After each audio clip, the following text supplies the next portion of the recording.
things. Anybody else needing the attendance? Okay. So I have a couple of things to kind of look at today. First thing is today is the 17th, which is when exercise 3, milestone 3 check-in is due. You'll see that up there. You'll notice that after this milestone, we have a couple of weeks where we're not checking in regularly.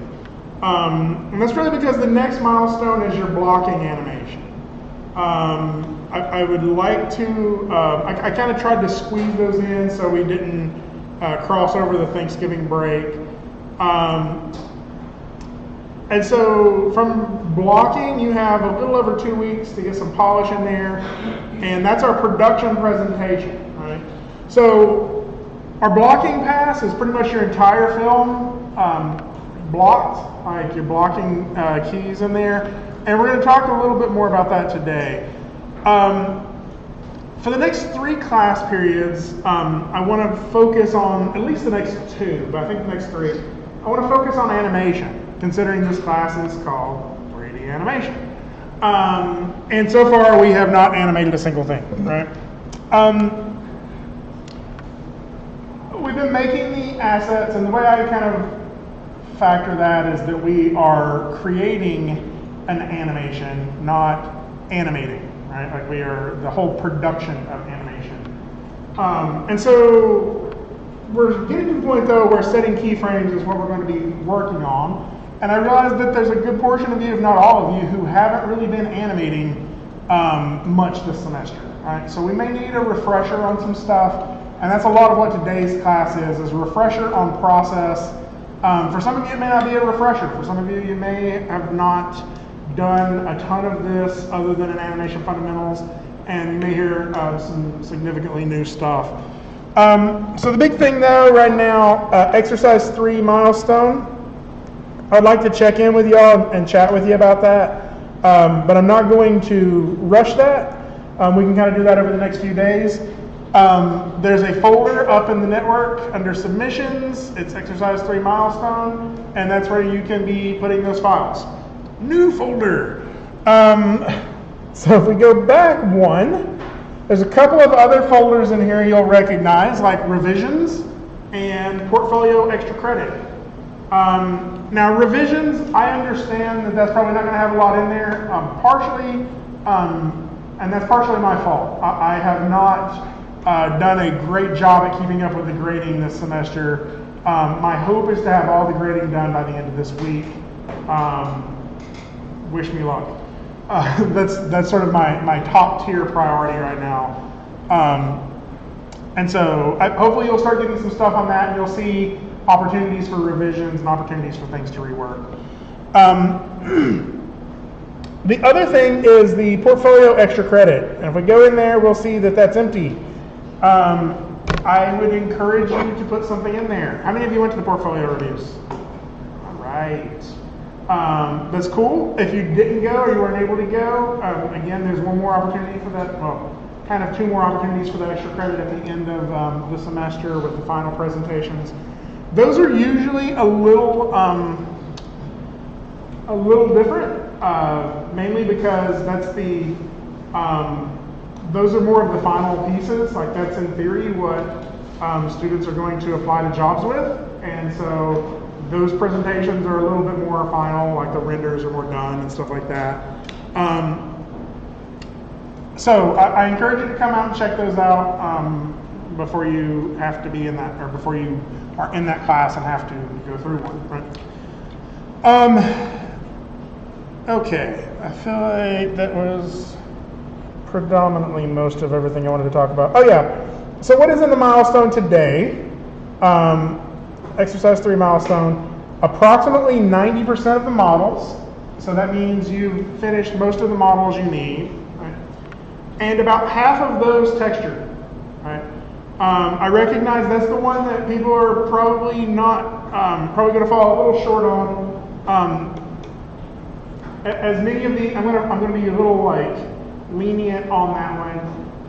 But if texturing is something that is like not started yet, that means I will probably mark this milestone as as incomplete, like mark that as a fail, and then you can resubmit that in the revisions, okay? And then the final thing is your review schedule and asset list. Basically, along this process, you are hopefully constantly looking at your schedule, looking at your asset list, and making slight adjustments as you go. How many of you feel like you're ahead of schedule? Not many. How many of you feel like you're right about on schedule, give or take? How many of you feel like you're a little behind schedule? Okay. So I think that ties into another interesting element of today's class, which is it's right after fall break. Anybody do anything fun on fall break? I bought Christmas presents for my sisters and 2 of my cousins. Ooh, you're one of those early shoppers who's done by Thanksgiving. No. I went to Mr. K's and I saw some stuff. Mr. K's is awesome. Yeah, Mr. K's is better. I have 2 things. The first thing is simple. I went to see the 3dAnim movie. It was really good. It was a little darker than expected, but number 2, I actually finally got my driver's permit on Monday. Awesome. I made peach ice cream, homemade peach ice cream, twice. How do you do? Awesome. How was I it? ate it both times. I mean, my wife and brother-in-law helped, but it was really good. Anyway, fall break was great, but it's over now, right? Sadly, it's over. I know I wanted it to go on. Like I did so much nothing this fall break. It's So probably awesome. give like 2 days. So spring break, we usually get a week. Fall break, we get 2 days, and then we get 2 days for Thanksgiving, and then there's also... 3 days for Thanksgiving. We get 3 days for Yeah, Thanksgiving? Wednesday off. For Thanksgiving? For Thanksgiving? Yeah, you have Wednesday off so you can travel. I might make some peach ice cream. So it was so good. Anyway, I've had homemade ice cream before in Georgia, and then they dished me at the gates at 6 so I guess my point is fall break was great. This week is weird. This week is another one of those weird half weeks, and we have like 3 of those in this semester, and it always causes the momentum of the class to sort of grind to a halt, right? If you were on a roll right before fall break, you just dropped all that on the floor and went scurrying into the woods, right? I know how, like, the hard thing is picking all that back up. And when this is a short week, it's very easy to be like, I'll get to it Monday, right? And then Monday will come along and you'll be like, what's another week, right? And then Thanksgiving's here, and you're like, I guess I'll start after Thanksgiving. And like it's very easy for this little break to sort of stagnate your entire progress, right? So what I would encourage you to do is like get some aftershave, smack it on your face, right? Like whatever. Take a swig of Diet Coke so it burns real good and wakes you up, right? Like whatever it is you have to do to like wake up and get back into the semester. I promise you it will make your life better if you kind of get that momentum going again. Particularly in this project, because I know most people are probably going to be feeling like they're just a touch not where they should be, right? A little bit behind where they should be.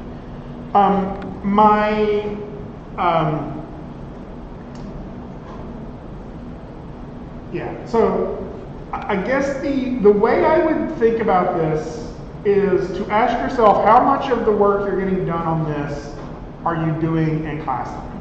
I have a feeling it's a lot because over the last few class periods I've been giving lectures to a class that's not looking at the lecture. I understand you're working, I understand you're busy, but then later I would be talking to people who would be like, what substance designer or what substance painter or what are you talking about auto rigging? Like, stay with me. I'm not just talking like to talk. I really do think some of this stuff will help you. And that means that like a lot of your work time needs to also be outside of this class.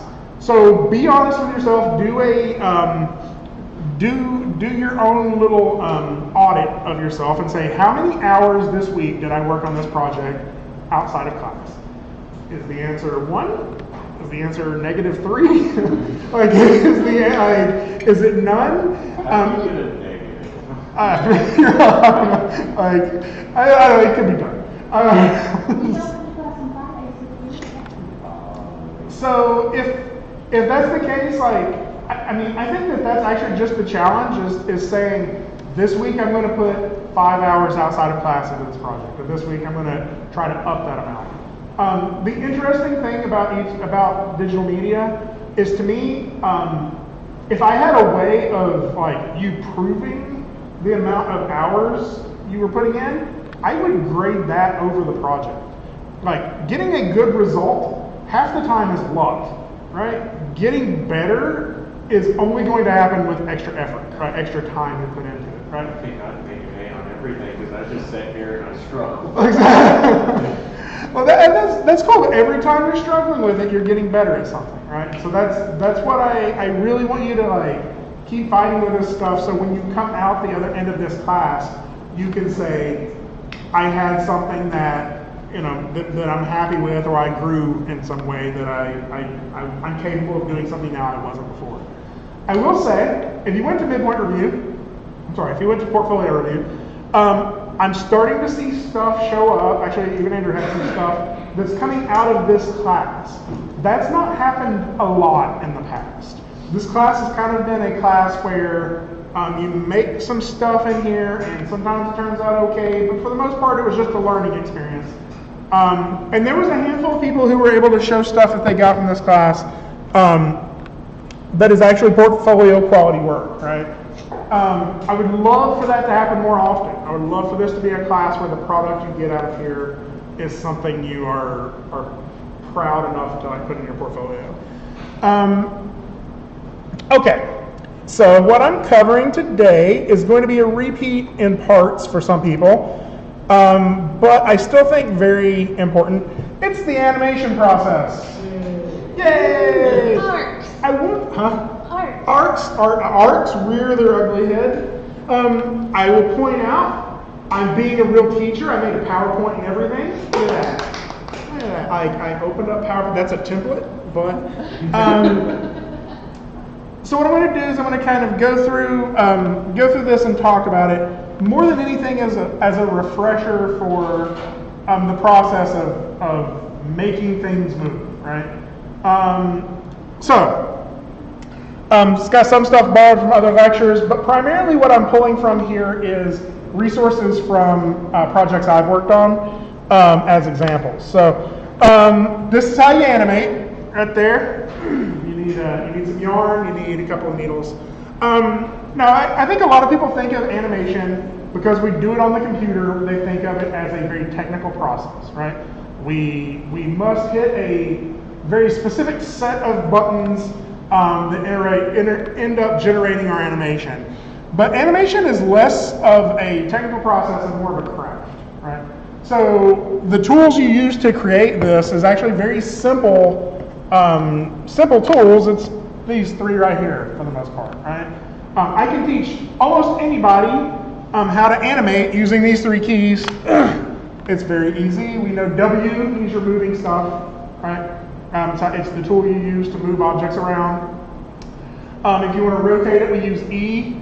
And so we can move, we can rotate, right? And those are changing our translate or our rotate values over here. When we hit S, what we're doing is we're setting a marker in time on those values, right? And then we can change the object using W and E. At a different point of the timeline, we're going to get another set of keyframes, right, on this. So rotate it as well. I should sped up this video a little bit. Hit S, and we get another keyframe, right? And now we've animated, right? And I think you could probably set your grandma down at a computer and teach her how to do this in about 10 minutes, right?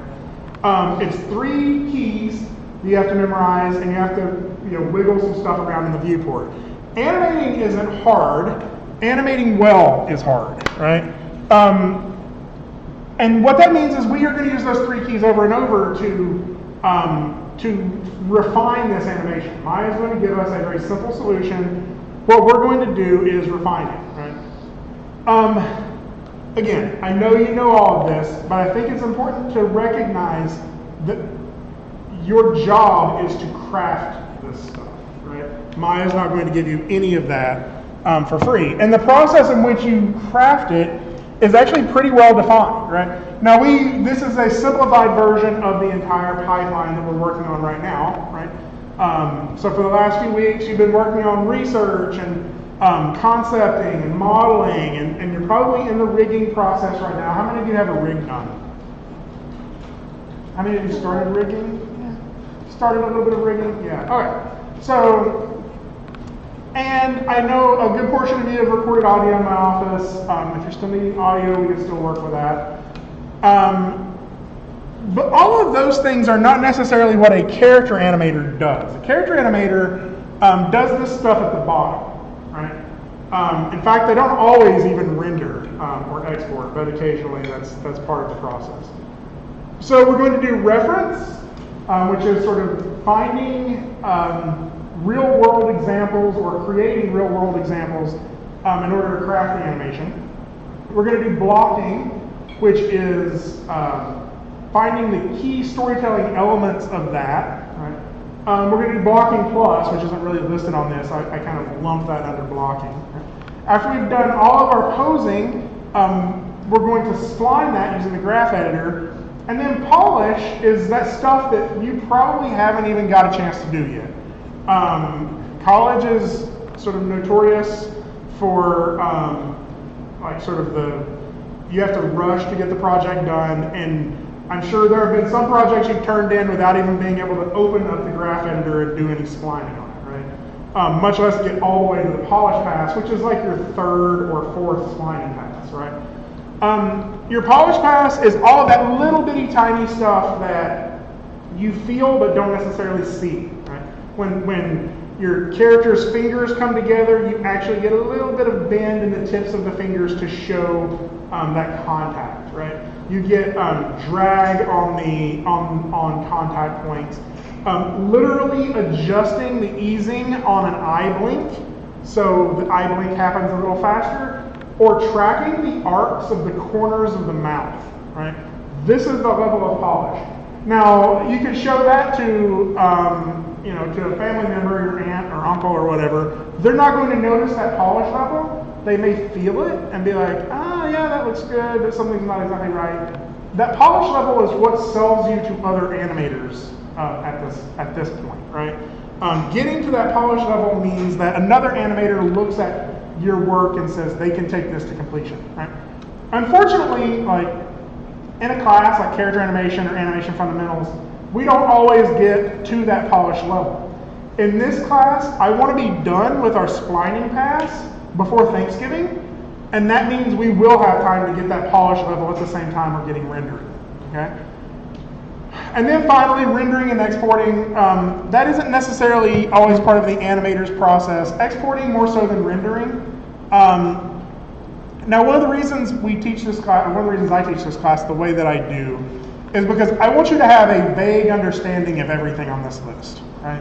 In case you get hired onto a position where they're like, oh yeah, we need a character animator, but just for a little bit of work, and then we may need a little bit of environment art too. And you can be like, yeah, I can do all of that. Or they may say, we need an animator, but we also need somebody to do some rigging. Then you are able to take on those responsibilities, right? So what we're going to go through a lot in this presentation is this last section of stuff. Reference, blocking, splining, and polish. So we'll start with reference, which is sort of determining our acting or our performance of our character, right? I'm using character loosely. I know not all of you are creating a humanistic or a humanoid character. Excuse me. So, the character I'm going to use as an example is Harold Hadrada. This is one of the characters I worked on for Civ 6 expansion. And he's a Viking. So in terms of how I research this, when I get this assignment, they say, you're going to be doing Harold Hadrada. And I say, how do you spell that? And then I go Google that and I start doing research, and I'll do days of research on who this character is. Usually I start with the Wikipedia page because it'll give me a nice summary, right? I also like to try to look up any documentaries or any like historical sort of breakdowns of stuff. There's a lot of YouTube documentaries. Occasionally, like for not Napoleon, Genghis Khan. He was a very interesting character because in the West we think of Genghis Khan as like this tyrant. That's not how they necessarily think of him in the East. Depends on whether he leveled your country or not. So like Genghis Khan has like still statues that are still standing in his honor, right? And so a lot of this is doing research not only of how we would think of him, but how the people there would think of them. Was Harold Hardrada a respected leader, or was he somebody who was considered a tyrant? I came up with my own interpretation of this that was probably a little heavily influenced by the like pillaging part of the Viking Empire. Recognizing now that like he was actually a leader, right? You don't get to that high of a state by being sort of hanging out, getting drunk all the time, right? You actually have to have some leadership skills. So after working with the art director, we came up with a performance that was a little bit more like self-controlled. Like he wanted to fight all the time, but he knew he had to keep himself under control because he had to lead all of his people, right? But when he cuts loose, like he's leveling your country, right? So that is, understanding who your character is probably one of the most important parts of getting a performance. For me, I also had to animate this to audio. So the audio is recorded remotely, and I usually get a video of that, or at least the audio clips. And I mean, you have to have at least the audio clips. But I do have his audio recording and the video of it, so I'll show you that. Maybe a little loud. Let's see.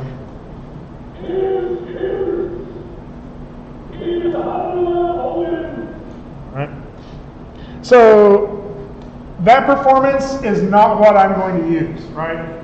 The only thing I really use this for is for reference for mouth shapes, right? I'm animating somebody who's speaking in a different language, and sometimes certain noises that I think I'm hearing are not actually the mouth shapes that they're actually saying, right? So we go on.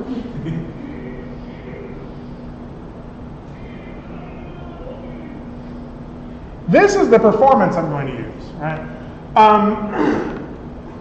Yes, I'm wearing a bucket on my head. The reason I'm wearing a bucket on my head is because Harold is wearing a helmet, right? And the way you move your head when you have something on your head is different than the way you would move your head when you don't have something on your head. I did not have a full like suit of leather armor to wear, or I'd have probably put that on as well. I have a jacket. Yeah, I guess I could have worn the jacket. Like, animating in a big winter coat. So the bucket is, I always show this one because everybody gets a giggle out of this, but the art director I sent it to did not. Like, it made complete sense to her, actually to him at the time. And the other interesting thing about this is this was probably take 15 to 18, something like that. So what I do is I have a camera, I prop it up on my computer, I hit record, and I let it record while I exhaust all of my options. And so this was like a long string of Till Silch Till Halla Odin, which is actually, is it to victory to the Hall of Odin, that's what that line is. And so I did performance after performance, and then I just load all of those up into Premiere, and the ones that I thought were going to look good look stupid, and the ones that are working well, I'm like, oh, but I'm not moving my feet enough, right? But I'm able to get at least the general actions that I'm needing out of this. I'm also able to get timing, gestures, all of that stuff. So this is my reference pass. I recognize that a lot of people don't like this pass because it is embarrassing, right? Like you're like, oh, I have to record myself. I don't like recording myself, or I have to take, I'm gonna have to do something embarrassing, and then somebody may see it. And my advice on that is get over it, because you're gonna have to, right? Like this is not an optional phase of the process. This is how we actually learn how things move. There's a chance that someday in the future you may be able to pull off one or two small animations here or there without reference. It's really unlikely. Like I shoot reference for almost everything. I have so many hours of me wearing embarrassing things on my head or flopping around in the backyard, like trying to do physical actions that my fat butt is incapable of. Like, we all have to do it, get over it, and do it. You don't have to show this to everybody. I show it to everybody to let you know we all do it, right? But it's not like they're going to like ship this with the game and everybody in America is going to be laughing at you. You're welcome to like hide these under a password protected folder or just delete them if you need to. But trust me, someday you're going to want to look back at these and laugh at them. So that's my spiel on reference. You will hear it more in the future. From this reference, I need to get my blocking and with my poses. So if you were in my animation fundamentals class, you've heard I think almost everybody was in my animation fundamentals class, if not everybody. You've heard my pose lecture, I think, unless you weren't there that day. If you haven't, or you want a refresher on it, I think I have a recorded version of it online. Hayden, you'll be hearing it in a couple days here. So, so this is sort of the abridged version of it without the sort of the longer sections, just as a refresher, right? So, animation, one of the 12 principles is pose-to-pose animation, which is key poses done by the keyframe animator. That's you. In traditional animation, then an in-betweener. So you do your key poses, pose A, pose B, right?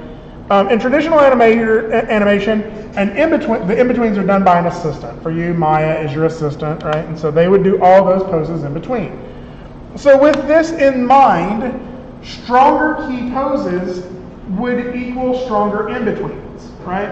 If you have weak key poses, it's not like the transitions that happen between two weak key poses are somehow going to be amazing, right? If you have strong key poses, those in-betweens that Maya give you are going to suck 10% less, right?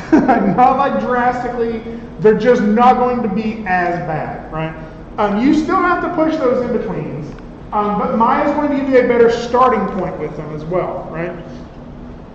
So, the big question is how to make poses less boring. Poses tell us a lot about the character's relationship to the scene, the relationship to the camera, and a lot about their personality, right? In my personal opinion, it is the single most important part of animating. Because this doesn't have to move for it to tell you something about this character, right? You want to invite him over to tea and serve him a crumpet. Like this is all sold in the pose. He doesn't have to move at all. All of that is conveyed there. So if you can sell that in one image, what happens when you have 30 of those in a second or 24 of those in a second? With the exception of timing being a close second, posing is the most important in my opinion. How do you make a pose less boring though? Is three pretty simple things: contrapposto, line of action, silhouette. Now, reminder of what these are. Contrapposto, this is Italian for did I spell Italian wrong? Okay, that's right. I can't remember if I had two L's. Italian for counterpose, right? Art history teachers love this word. You hear it a lot, especially when talking about the Renaissance and Baroque period. And all it really means is it's referring to a relationship between your shoulder and your hip angle, right? The angle in which they are turned. So we'll start with Franklin here. Franklin's got a very boring pose. And partially, but mostly because he has no contrapposto right now, right? He is very parallel in his hips and shoulders, right? Parallel is boring. Yay, contrapposto, right? That we just are more naturally, we naturally find angles more appealing than parallels, horizontals, and verticals, right? So right now we just have these two horizontal lines. If we raise Franklin's leg just a little bit, a lot of this is, we naturally fall into contrapposto because of our weight shifts, right? Franklin has shifted his weight over one leg. That causes him to have to raise the other leg, and so we get this angle in his hips. If we get this angle in his hips, then he would tip over because his spine isn't fused. So we naturally get this sort of curve in his spine in order to stay in balance, right? And that's how we're getting those angles in contrapposto for his shoulders, right? So this pose is just a little more interesting than that boring standing pose, right? Element number 2, line of action. Line of action is just this imaginary line that you can draw through any pose. The cleaner and more smooth and elegant that line is, the more appealing your pose is going to be. Straight lines are a little less of an appealing line of action than a curved line, right? So if you can draw a smooth line through it, the pose is probably stronger than if you have to draw this weird zigzaggy line. A lot of that is actually out of efficiency of your anatomy, right? Like try standing and the pose that is marked wrong. Try striking that pose. Like that's actually really hard to do and would waste more energy, right? Line of action happens because smoother curves are more efficient, right? But we also get this concave convex reversal here that really allow us to see how that line of action is part of the force that's happening in here, right? Now, Franklin has some contrapposto now, and if we look at that curve in his spine and sort of follow it out to the top of his head, down to the bottom of his feet, we'll see that his line of action is a little jagged, right? It's not very smooth. And if we just push him a little bit over to this way, we clean that line of action up, and it's a little bit more appealing, right? So, back to Harold. You'll notice in this pose, this is his greeting pose where he's telling you how awesome he is. He's Harold Andrade. He's and so you notice from this, like, it almost feels like from his line of action that his chest is sort of like pulling him forward. He's got like this power center in his chest, and that's what's giving him confidence. It feels like he's being led forward by his chest as he talks, right? Later, if you are skilled enough to defeat him in war, you get this pose. This is the defeated pose. And so what you'll see with this is it feels a little bit more like his face is pulling that line of action downward. Huh? Shame. Exactly. So, element number 3, silhouette. You all know this lovable fella. Barney. Barney the mouse. Goofy. Yeah. No, it's Chuck E. Cheese, the rat. We are all able to spot this based off of the silhouette, right? It's because we are silhouette recognition machines. Like that is what we are good at, right? If we see something that vaguely resembles the silhouette of a lion, we know to run. Like it's instinctual. Like silhouette is one of the first ways we are capable of picking out shapes, right? Identifying things. And so when we see that silhouette, like we have no problem whatsoever recognizing that as Mickey Mouse, right? Designing your silhouette is extremely important so it communicates clearly, right? There's a reason Mickey Mouse's ears are that shape, and it's because anybody would be able to pick him out from a mile away. In your designing of your pose, favoring clear silhouettes is going to also improve clarity, right? You're going to be able to recognize what that pose is more easily. So when we see this, like is Franklin eating a sandwich? Is he texting someone? Is he shaving his chest hair? What is Franklin doing? And we don't know. We just know he's standing there doing something in front of himself, right? Just by turning him just a little bit, we can start to figure it out a little more clearly. He's contemplating an object in his hand, right? What do you think it is? Rubik's Cube. Rubik's Cube. You all may remember that from the last lecture. He almost has it too. Look at that. Like one more turn and he'll be able to figure it out, but he's going to mess it up. So when we take it back to that old muddy silhouette, if you look at it, you can read it still yet, but not nearly as quickly or as clearly as the one where you can see the silhouette a little better, right? So silhouettes are important in animation because these images are passing by our face at 24 to 30 frames a second, right? And so this kid's not going to hold this pose forever, right? It's fleeting. It's going to go away, and if you didn't see it, then you missed it, right? And so you have to make it clear. I don't think this kid was trying to strike a stronger silhouette, but that's what makes this pose, or what makes this image appealing to us, right? And if we strike a strong pose or a strong silhouette pose, even if it's just for one frame of a 30 frame per second animation, it will read clearly, right?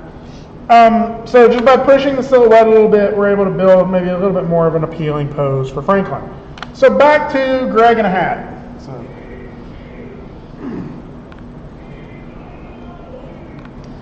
So at the point when I was shooting this, I was only concerned with getting the right performance, right?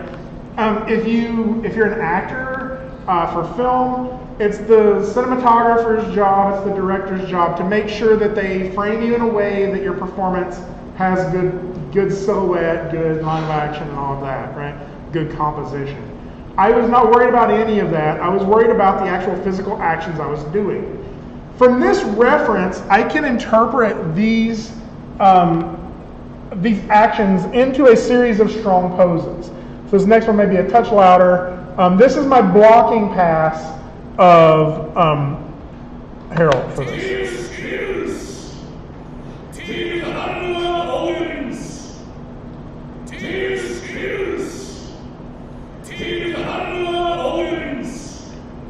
So, at this point, I have this in stepped mode, meaning I'm only seeing my key poses. Okay? I have taken that reference video that I had, and I have interpreted that using that contrapposto line of action silhouette to build stronger poses, stronger silhouettes, stronger lines of action. So little things like, you'll notice that I always try to keep his other fist sort of where you can see it, right? It never completely disappears behind his body, right? Like I try to leave little gaps of space in between his elbow and his torso. When his hand is coming back down, you'll notice you can see in between certain fingers to clearly determine which finger's which. So it's things like that that may have not been in the reference, but I have interpreted that in the posing process, right? So this is where you stop and think about timing. You thought I was going to say hammer time, didn't you? I know you did. I wanted to really bad. I guess I kind of did anyway. My wife will be disappointed. So, I know, that's why I didn't. I'm not a good dancer. So it's good. It just matters if it happens. It doesn't. Yeah, exactly. So you're going to stop and you're going to think about timing at this point, because everything after this, everything after your blocking pass, timing starts becoming, or adjusting your timing can start to become a little destructive, right? If you scale in a section after you've already adjusted curves, it may mess something up. This is a very safe point to do a audit of yourself about timing. Like, is this timing working correctly? Again, you can still adjust timing later, but this is a very advantageous point to do that. So the next step for me is what I call blocking plus. Some people call it breakdowns, blocking plus, breakdowns, whatever you want to call it, right? This means you take those key poses that we had and you break it down further into more like sub poses, right? So we'll use these as an example. I have this character, he's looking to his right, right? And then he looks to his left, right? If these were my two poses, Maya is going to give me a very predictable solution for what is the pose right in the middle of that, right? Maya is going to give me that. In fact, that's what I pulled from it directly. That is Maya's transition pose between those two, right? And that's very boring to look at. Like the first two poses, maybe they weren't that bad. Like I'm sure we could push them in certain ways, right? But that one right there is just as vanilla comes. And if you're making ice cream, you should make peach ice cream. So our job as an animator is to fix that, right? We go in there and we slap Maya's hand and we correct it, right? We maybe make it a little bit more of an interesting breakdown pose. What this one does, we get a little bit of drag here and there, but we also get a nice arc on his head to dip down, right? And so I'm pushing these a little bit, right? So you can see the difference there. Or we could arc up if we wanted him to like feel a little bit more like he's like dragging his head across, right? We can ease, like we can slowly ease out of that first pose and sort of hit that second pose a little harder. We could do some drag on this where it feels like his arms are dragging behind. We can break it down multiple times, right? We can have drag on one and then kind of overshoot a little bit below it while still dragging the arms a lot, right? Or we could lead or follow with certain things. Right here we have the character's head leading that motion, right? The first breakdown pose, the only thing that's really changing is the head is starting to turn, right? And so that's going to make it feel like the motion is happening in the head first, right? So there's just so many different breakdown options we can get, like overshooting that final pose and coming back, right? This is all under your control. What you want to happen, like you're the animator, some of this you may pull from your reference, some of this you may pull from trying to get a very specific transition. Right? But you can break this down as much as you want or as little as you want. Just recognize that the less you break down, the more you'll have to do in the graph editor. Some people prefer that. Some people want to do more in the graph editor, less in the breakdowns. Some people want to break it down as much as they can and then just use the graph editor for cleanup. I'm a little more of that second option, although it kind of depends on what it is I'm focusing on. So I like breaking it down probably to somewhere between every 5 to 10 frames. I will have a breakdown key, unless it's a big moving hold section, and then moving holds I do a lot more in the graph editor. So now we're done with blocking. It's time to move on to this guy, right? Everybody's favorite, the graph editor. Now this is a tangled mess. Hopefully by this point you've recognized that there's only one way to deal with this tangled mess, right? One curve at a time. Right? We open it up and we have to edit every curve. There's a procedural way of doing that. I usually start from root motion and work my way down to smaller motions, right? Like I'm not going to polish my pinky finger first, right? I'm going to polish my character's hips and then slowly work down to that. Now the graph editor is the graph editor still confusing to anyone here? Like, if you're feeling a little like rough with the graph editor, I made a couple of examples that I think are helpful here, right? This is what you're controlling. You're controlling the spacing of these objects, right? So this is how you can adjust the curve to get different spacing in how your object moves, right? If you need easing to happen, keep in mind that your time is moving from left to right. If you need easing to happen, then you're going to have it sort of sloping in and easing in at the top and the bottom. If you want it to be a big change over time, then you need these sharp transitions like these. And so you can also see just linear is going to give us a very even transition over and over again, right? So the graph editor requires a little bit of fighting with it. Like it's really hard to just get something like automatically. So usually what I do is I just start messing with it and see what results it's giving you in the viewport, and then from there you can adjust these curves to one at a time to get a better result. So In the process of cleaning up your arcs, you're going to be looking for a couple of things. On top of easing here, how these things ease in and out, you're also going to be looking at arcs. I said arcs earlier, I meant in the process of ending your curves. You're going to be looking at arcs, right? Everything natural kind of moves in swooping arcs, but occasionally because of an extra keyframe or because of a weird little curve, you'll get a hitch in that arc. Right? So you can use the motion, endable motion trail to track those arcs. And when you see a little tiny hitch in it, you have to go track that down and figure out what's causing that hitch. Right? So arcs are one of the things you're going to clean up. Overlapping action. For those of you who are fighting with that, overlapping action just means things start and stop at different times. Right? So we all know about this guy, right? Back. We all know about this guy. If he lets go of that slinky at the top, what happens to the bottom of it? Does it come up? Yeah. Let's watch what happens here. If we click on, oh, come on.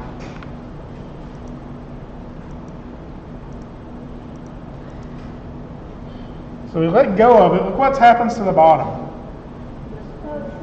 Absolutely nothing. Right? And the reason for that is the signal of him releasing that slinky has not reached the bottom yet, right? That is a signal, right? Just like if I start moving, if I start stepping to one side, the end of my shirt may not recognize that immediately. It may drag along behind, right?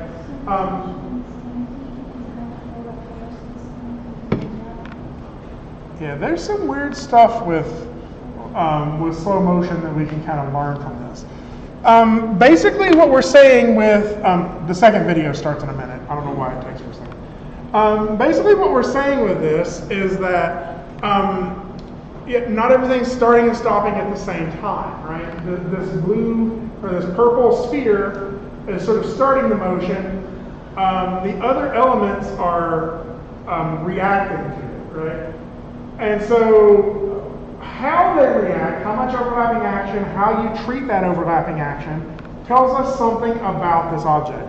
There's something about this thing on the presentation up there that almost vibrates. It's almost hard to look at. I think it's that color combination. So all of that goes into every control on our character. We have to go through there and assess all of that. There's a very procedural way in which you do that. Again, starting with the hips, work up the spine, go down the arms, right? But then, this is hopefully what you'll have. Let's watch it a few more times. Okay, let's watch it one more time.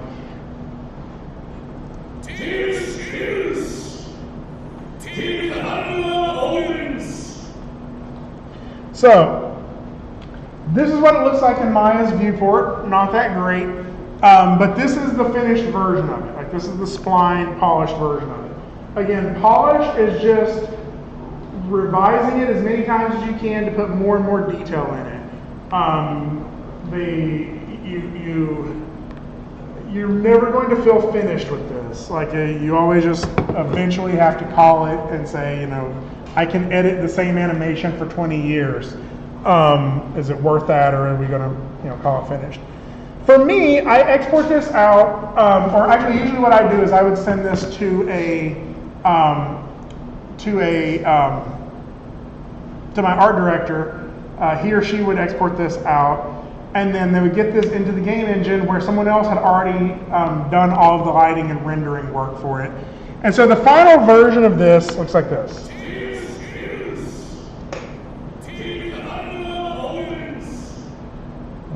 So we're going to talk a lot more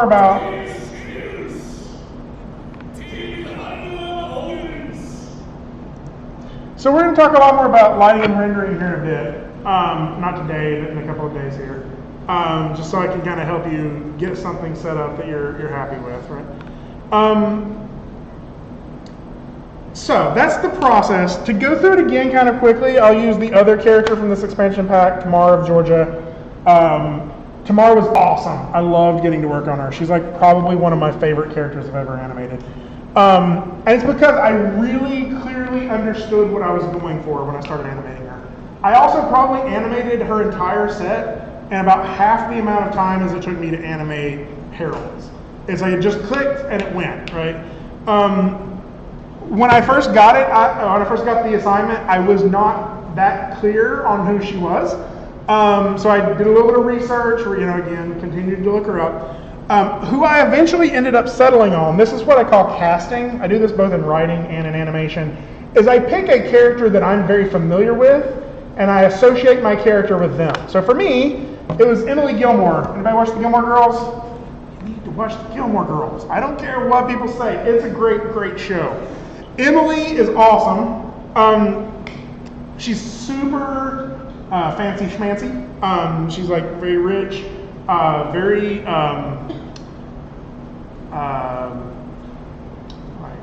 what is the word? Like proud, I guess. Like proud and very like adheres to cultural standards, right? Like she wants to be very proper about everything she does. But underneath all of that, she is absolutely vicious, right? She is very, she's very mean when she has to be. And so how I wanted to portray Tamara was Emily Gilmore if Emily Gilmore had an army, right? That was the sentence I used to describe it to me. And what I wanted to be able to show is that with a small flick of the wrist, she could wipe you off the planet, right? Like that's how she was very able to, like, she's gonna be very polite, but don't make her wiggle that pinky finger because she'll, huh? What's she thinking? Emily and Tamara were both like upper middle age, like maybe 50s, 60s females who are very proper. I am not.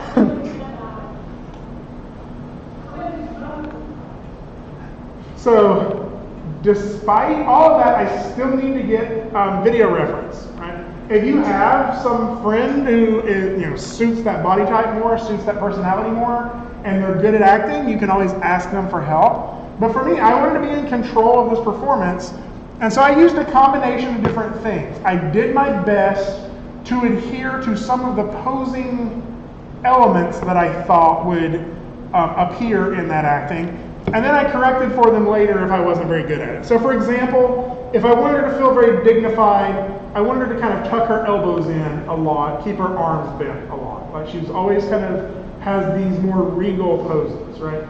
There would never be any point where she's doing the chicken dance, right? And so all my acting, I try to tuck my hands in, I try to do small hand poses. This is actually probably the biggest action she does in the entire set. But I have to adapt to that, right? I have to adapt to the fact that I am not that character. I have somebody in one of my other classes who's animating like kind of these like dog statues, and he was asking about reference, and I'm like, use your hand, like act with like a sock puppet, right? Like do a Muppet video reference of that, because that is still going to be your performance of them. Or just like put your hands in your pockets and act like this, right? Like just do whatever you have to do to get that performance. You're not going to get it perfect, and you're going to have to adapt it a little bit. Oh, I skipped one. So this is my blocking pass where I was able to extrapolate some poses from that. So you'll notice on this one, for some reason it didn't export with audio. The other thing is, it looks like her eyes are swollen shut.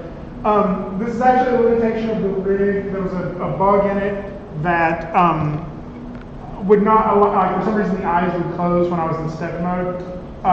So I just play blasted it out like this so you can still see the poses.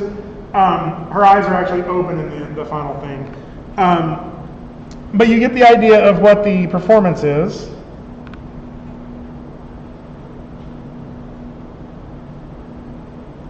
So, I really tried to push those different elements that I was unable to achieve in the video reference.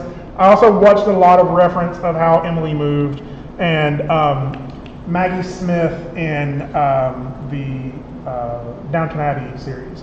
So from there,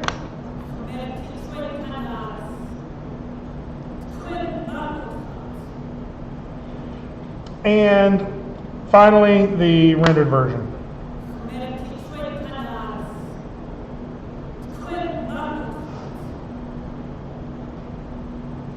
So, that's the process. How you leverage that is up to you, but there's not a shortcut, right? I think that a lot of people hope that they can just do a good enough blocking pass that it's over with after that. And like, no, you really have to go in and control all of those things. So, any questions, comments about any of this? Okay. So, just a couple of quick cleanup notes on this. Sort of an idea of what's going to happen over the next few days. Next class period is Friday, right? A lot of times after fall break, what people will do is have class on Friday. I'm not going to do that. I mean, the class will be here. It's still work time for you. I'm going to sort of leave that open as work time for you, and we'll pick back up another lecture on Monday. I'm going to, for the next few lectures, they're going to be on animation-related things. The way I like to think of them as like tips and tricks, like work smarter, not harder. And hopefully some of that will be helpful for you. In the meantime, just keep working. I am going to, the folder is up there, so as long as you've turned in something for this milestone by the end of class period, I'm counting it.